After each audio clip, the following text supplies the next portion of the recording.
Why is it so hard to find reliable answers to parenting questions? How is it in 2022, parents still search on Google for answers from strangers? Well, now there's a better way.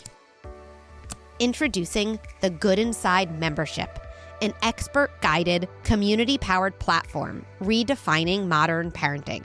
In our library, you'll find hundreds of bite-sized videos, articles, scripts, and workshops tackling the trickiest parenting topics. And it doesn't stop here. We've created a private community guided by me, Dr. Becky, and coaches trained in the Good Inside parenting method. Here you can ask questions, connect with other parents, or attend a live event on a topic that matters to you.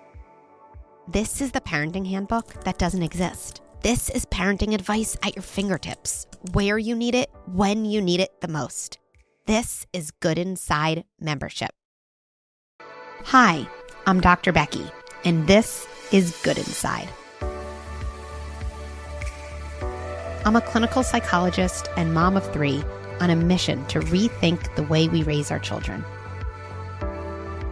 I love translating deep thoughts about parenting into practical, actionable strategies that you can use in your home right away. One of my core beliefs is that we are all doing the best we can with the resources we have available to us in that moment. So even as we struggle, and even as we are having a hard time on the outside, we remain good inside.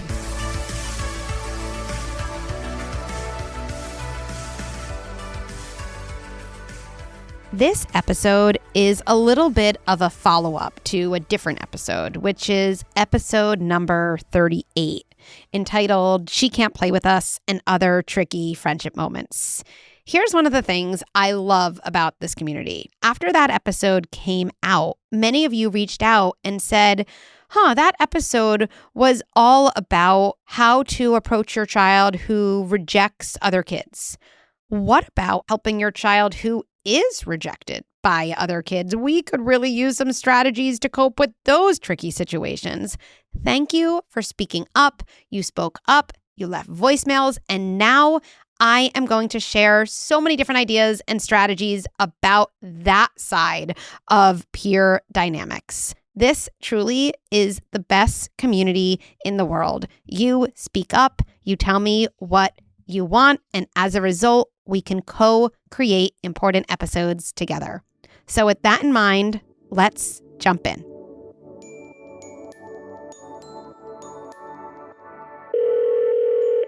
Our first caller is Emily. Hi, Dr. Becky. My name is Emily. I'm calling from the Boston area, and my kid is only 2, so he hasn't had any experiences yet of being excluded or rejected by his peers. But I'm actually calling with memories of my own experience as a child.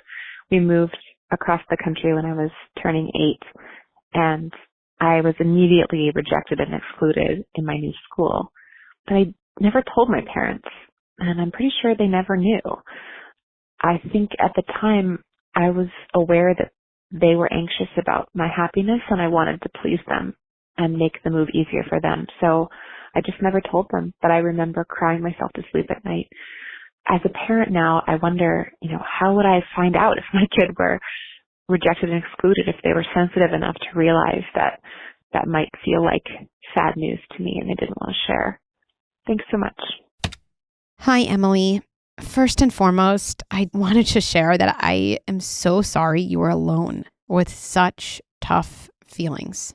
Feeling left out, feeling excluded, feeling rejected is literally a feeling of aloneness. And then to feel alone in your family system around your experience of aloneness, well, it just makes it that much harder. So I think it would be really, really powerful if, when you have a moment, you imagine you today walking into that girl's room, knocking on her door, saying, I can tell something's going on. I want to hear about it. Because I'm guessing there's a part of you that still would want connection and presence around those really, really hard experiences. Now, you ask a really, really important question. how do we set the stage for our kids to share tough feelings with us? What can we do to increase the likelihood that when our kids are excluded, they tell us? When our kids are going through a tricky situation, when they're 16, they come to us instead of hide it from us. Well, there are so many things we could talk about that can't all fit into this episode, but I'll share some starting thoughts, and I have 3 main things to talk about. First, we want to show our kids that we're more invested in their experience than in how their experience impacts us. When we do this, we essentially tell our kid, you can always talk to me about the things that are hard for you. I will pay attention to your feelings instead of becoming overwhelmed by my feelings about your feelings. Because when we become overwhelmed with our own feelings about our kids' feelings, that is something our kids feel. And then, Emily, what you said is what plays out. Our kids notice it's really not safe to share certain things with my parents. So how can we show our kids that we're more invested in their experience than in how their experience impacts us? There are so many different examples, but let's take a common one. Your child says to you, I hate you, or your 2-year-old has a major tantrum in public. When we're more invested in impact on us, we say things like this: that hurts my feelings when you say that to me, or stop, you're embarrassing me. When we are more invested in our kids' experience, we say something like this in the I hate you situation. Whoa, okay, I need a moment. I need a deep breath.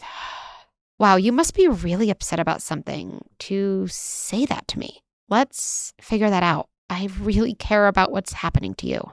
Or the tantrum in public. We say, you're having a hard time. I'm going to pick you up and take you to a quieter area. We'll get through this together. What does a child learn in these situations? My parent can tolerate hard feelings. My parent is looking at my experience, not at their experience of my experience. Second idea, let's talk about hard things that our kids notice early on. This says to a kid, in our relationship, we can talk about hard feelings. Here's a couple examples.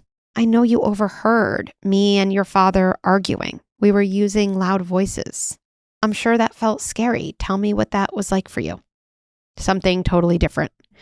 Yes, you just noticed a person sleeping on the street, a person who doesn't have a home. What's that like to see? Or, I'm not going to be here when you get home from school today. I wanted to make sure you know that, even though I know that's not what you want, and though I know that might feel upsetting. I want to be honest with you always, even when things feel tough.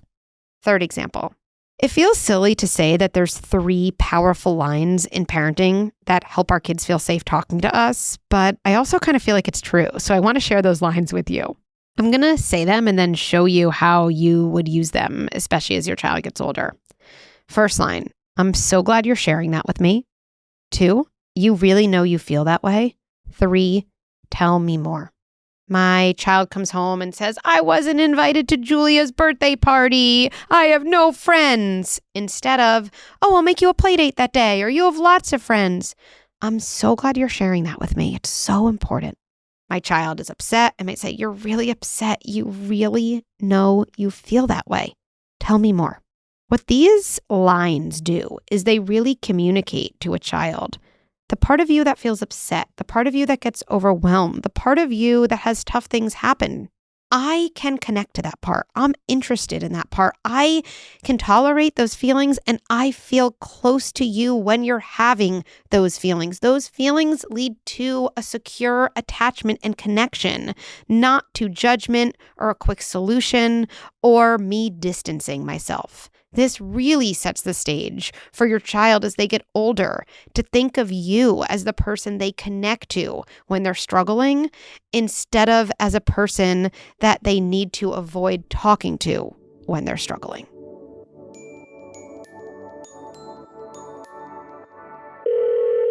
Our second caller is Erika. Hi, Dr. Becky. My name is Erika. I have a 15-month-old daughter, and I have a newly 6-year-old daughter. My 6-year-old enrolled in kindergarten this year, and we've had two tricky situations happen. One last year when she was in preschool, where a little girl that she played with quite often from her preschool class told her one day on the playground that she didn't want to play with her ever again, and she wouldn't be her friend anymore. My daughter was obviously very upset when she came home from school and shared this with me, and she just kept asking why would this other little girl say this to me?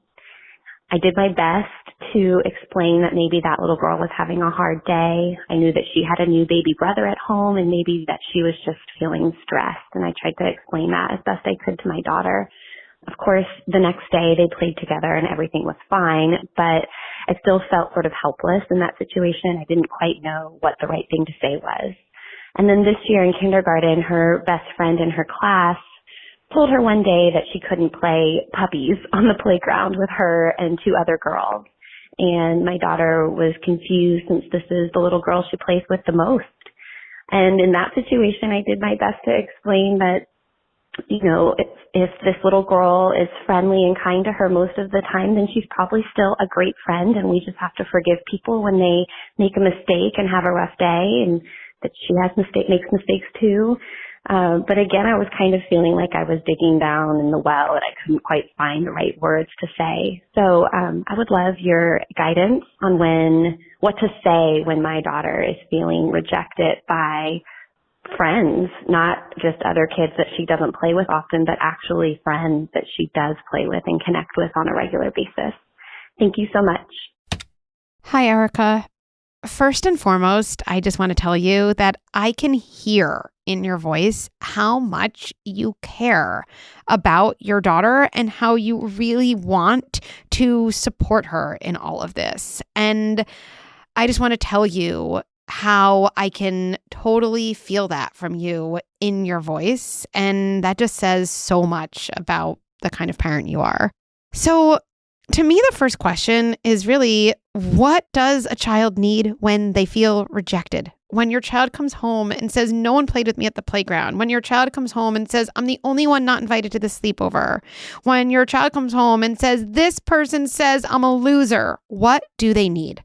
Our kids need to feel not alone in their experience. Being rejected by peers is a moment of total aloneness. It feels like you're falling into an abyss because you don't have a friend right next to you. Being rejected by someone on the playground actually doesn't feel as bad if you have a friend who says, don't say that to her. You can't say that to him. That's my friend. You're being a bully. That is still something you'll probably hear about when your child comes home, but not in the same way. The reason our kids come off the bus in a puddle of tears telling us something awful that happened is because of the aloneness of what happened. I want you right now, Erika, to picture your child in some type of actual little hole, like a little hole in the ground. It's the hole of peer rejection. And now I want you to actually imagine the difference between putting your hand in and yanking her out versus seeing her and jumping in with her. When you jump into that feeling with your child, you do something so powerful. You really say to them, this feeling that feels so awful to you is survivable. It's survivable because I'm jumping into it with you. And so you know I'm not scared of it. Now, the feeling also feels less bad because you are there right next to your child. When you try to pull a child out, which is kind of the equivalent of saying, we don't like that person anyway, or you can get different friends, or she didn't mean it. The next time our child feels rejected, they remember that nobody was in that hole with them. That aloneness still remains. We want our kids to feel our support. And when they feel our support, they can come out of those feelings on their own. They kind of feel bolstered to climb out of that hole. Okay, let's put this all into practice. I want to go over those lines I just shared with Emily because I can imagine you saying them almost line for line with your daughter when she tells you about something someone said to her that was mean. Start with these words. I am so glad you're talking to me about this. Or a different version of that is, I'm so glad you came to me with this. This is the exact kind of stuff I want to be talking to you about. This is so important. What would happen next? You really know how bad that felt. I believe you. I believe you are words all of us should be saying more often to our kids. When our kids get those words from us, they stop the spiral of, am I crazy? Did I feel this too big? Would someone else have felt this way? They feel so validated. And then tell me more. Specific questions are actually really helpful when you're hearing these stories to kids because it really infuses your supportive presence back into the story where they felt alone. What does that mean? Where were you on the playground when that happened? Oh, the bench. The one on the top of the hill or the one on the bottom of the hill? Oh, the one at the bottom of the hill. And who else was there? Oh, those kids were there. You're really getting into the story. It's almost like your child now has you, the supportive parent, with them to feel less alone in the memory. One other thing comes to mind, Erika, about this. Sometimes our kids aren't really looking for answers to the questions they ask, but rather the questions are pleas to help them with their underlying feelings. And the question, why would she do this? Why would she say that? It really feels like that type of question. I don't really think your child is looking for an explanation. But when I hear a kid saying, why would she do this? Why would she say this? I feel like I translate those words into, Mom, it felt so bad. Mom, that felt so awful. Mom, I've never felt so alone, so embarrassed. And so when your child says, but why? Why would she say this? I would take a deep breath and say, I'm not exactly sure about the why. We can keep thinking about that. But sweetie, I think you're letting me know that it felt so bad. Not normal bad, but like huge bad, like as huge as this whole room, maybe as huge as this whole house. Whoa, as huge as our whole neighborhood. And then I think you might see, Erika, how we can even go back to some of those lines. As big as this whole neighborhood, I believe you. I know how bad it feels to have things said to us by friends that feel awful. I believe you. And again, I'm just so glad we're talking about this.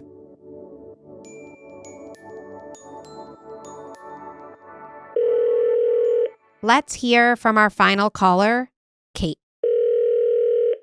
Hi, Dr. Becky. My name is Kate, and I live in upstate New York. I have two kids, one boy who is 10 and one girl who is 7. And my daughter is 7, like I said, and she has a really great couple of good friends. It's usually the 3 of them, so my daughter and 2 other girls the same age. They get along separately amazingly. When all 3 of them are together, there always seems to be a situation where the 2 other girls will reject my daughter. They will try to pair up and go off and do something else. They will not include her in what they're playing with. And always, my daughter's very sensitive. She ends up getting very upset. It always turns into something. So I'm just looking for some sort of strategies to help her through those situations, to understand she's not doing anything wrong, and that it doesn't mean that her friends don't like her. Because I know they do. I know that they do when they are with her separately. They play so well together. And a lot of times when the 3 of them are together, they're playing fine. But it seems inevitable. There's always a time when she becomes rejected. So thank you so much. I really look forward to hearing your response. Hi, Kate. I'm taking a deep breath.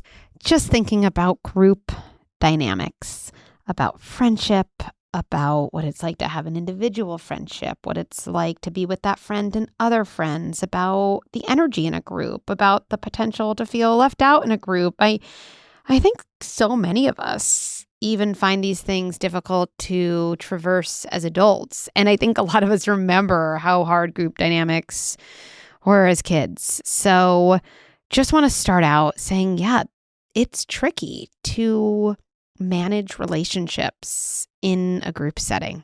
A couple ideas for how you can help your daughter. I think first, normalize how tough group dynamics are and speak about it in your own life. This really sets the stage for your child to feel safer and more open with you because they don't feel alone in this struggle. I could see myself saying something like this to my daughter. It can be tough to be in a group, right? I mean, I don't know about for you. I know it is for me. I mean, I could be with one of my friends and I feel like I'm getting attention. We're having a good conversation. We're having fun. And I feel like, wow, we're really good friends. And then we're in a group with a bunch of people and it's like, what? Like, why am I not getting the same attention? Why is that person getting more laughs? Why is no one doing what I want to do? Why does no one want to sit next to me? I wonder if it ever feels like that for you. Now, I don't expect my daughter to look at me and say, Mom, thank you for opening up such a meaningful conversation. Yes, actually it does. And I've been waiting to talk to you about this. No, that doesn't happen. I am, through my own story, normalizing something and I'm helping my child get closer to a place where they might speak about it to me, where they might even be more specific about what happens because I was willing to kind of go first and join in that same type of problem. Second idea, help your child predict in advance what group playdates might be like. So again, if this was my child, I could imagine not right before, but maybe it's the day before or much earlier in the day, just saying, I wonder what it's going to be like when all of you are together. And I know sometimes it can start out great and then, well, someone ends up feeling left out. Someone cries. Someone says something hurtful. No one's in trouble here. Just what might it be like? You might go further. What's going to happen when you're all playing that game together? Who's going to go first? Who's going to sit next to who? What's going to happen if you want to sit next to one of your friends and they're already sitting next to someone else? What's going to happen if two of your friends are, I don't know, like telling a secret to each other and they say to you, sorry, we can't tell you? What might that feel like?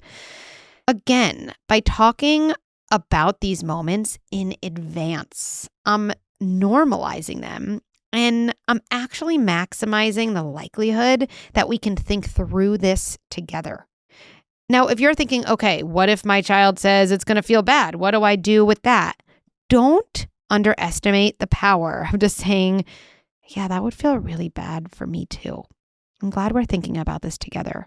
Because just by predicting that, you're actually pre-regulating some of the feelings because once again, we're removing that awful feeling of aloneness. We're removing it in advance by kind of getting into a moment that could happen before it even arises. Now, I do think you can do one more step if your child seems open to it. After those questions, what might that be like? I wonder.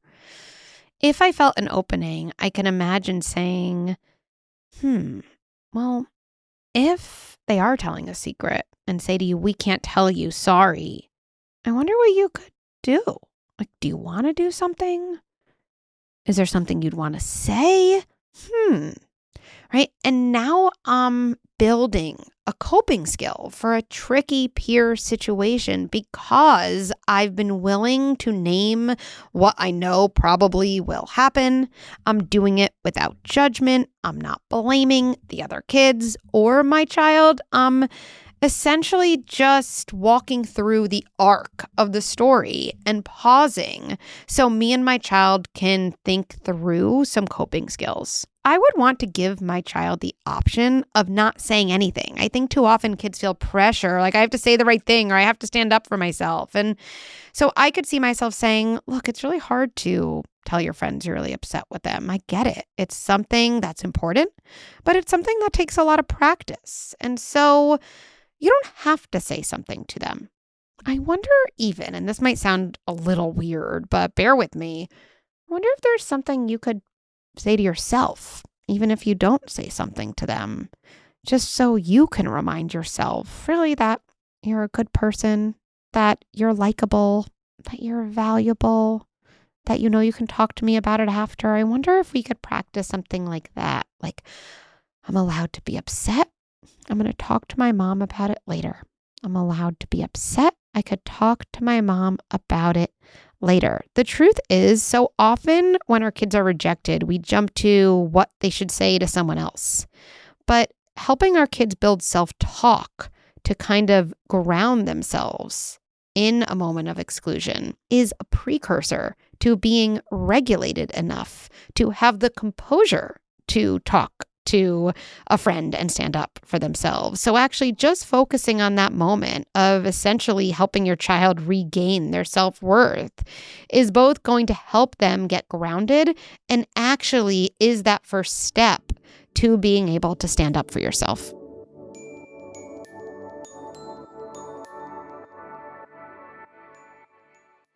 Thank you, Emily, Erika, and Kate, for calling in about this important topic. Let's tie it all together with 3 main takeaways. 1, these 3 lines are truly some of my favorite lines in all of parenting. I'm so glad you're talking to me about this. You really know you feel this way. Tell me more. Write those lines down. Say them out loud to a mirror a few times to practice them and see what happens when you use them in a conversation with your child. 2, our child doesn't need our solutions to their peer problems as much as our child needs our presence in their peer problems. Now, this doesn't mean you have to physically go and insert yourself. Your presence is the way you respond to your child's feelings when they share them. What's worse than rejection is feeling alone in rejection when you share it with another person. And remember that once our kids have our support, their tough feelings become more manageable.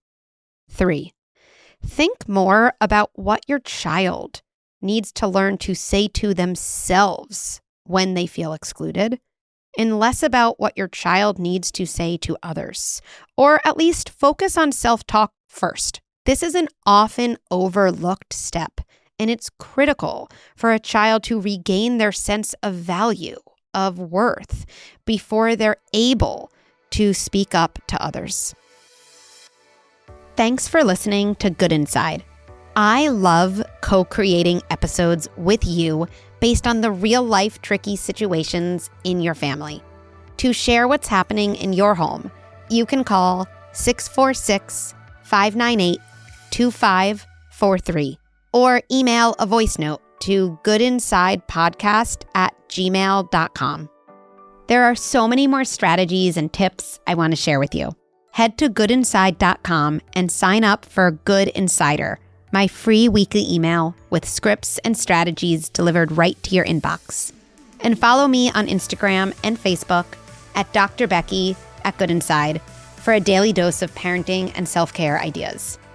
Good Inside with Dr. Becky is produced by Beth Rowe and Marie Cecile Anderson and executive produced by Erika Belsky and me, Dr. Becky. If you enjoyed this episode, please take a moment to rate and review it, or share this episode with a friend or family member as a way to start an important conversation.